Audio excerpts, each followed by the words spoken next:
10টি ইউনিয়ন ও পৌরসভা নিয়ে গঠিত দিনাজপুর জেলার অন্যতম উপজেলা পার্বতীপুর উপজেলার চণ্ডীপুর ও পলাশবাড়ির পাশাপাশি বিভিন্ন ইউনিয়নে কম বেশি চলছে অবৈধভাবে বালু উত্তোলন। 3 ফসলি জমি, পুকুর ও খালবিল থেকেও তোলা হচ্ছে বালু। ফলে প্রতিনিয়তই হুমকির মুখে পড়ছে এই অঞ্চলের কৃষি ব্যবস্থা।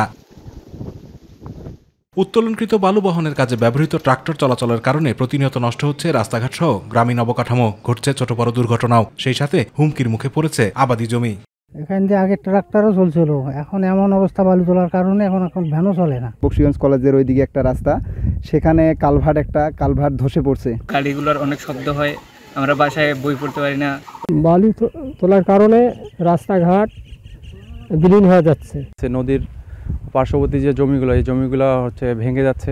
কৃষি জমি রক্ষায় বালু উত্তোলন বন্ধে উদ্যোগ নেওয়া হলেও প্রভাবশালীদের বিরুদ্ধে হুমকি দেওয়ার অভিযোগ করেন এলাকাবাসী। সেই সাথে প্রশাসনের হস্তক্ষেপও কামনা করেন ভুক্তভোগীরা।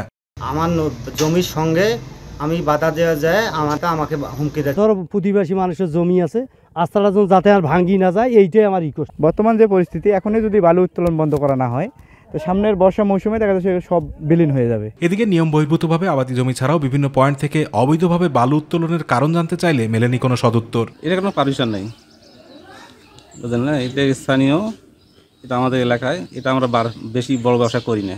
এটা 2-4 গাড়ি লাগে গ্রামত। এই 15-20 গাড়ি তুলে অভিযোগ দিচ্ছে, তখন আমি আর তুলিনি, আমার কেউ পারমিশন দেয়নি।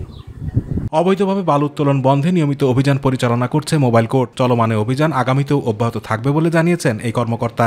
বালু মহলা মাটি ব্যবস্থাপনা আইন 2010 অনুযায়ী আমরা ইতিমধ্যে মোবাইল কোর্ট পরিচালনা করা হয়েছে। আমরা জরিমানা এবং শাস্তির বিধান নিশ্চিত করেছি এবং আমরা সবসময় সচেষ্ট আছি। আতিকুর রহমান তিতাস, মাই টিভি।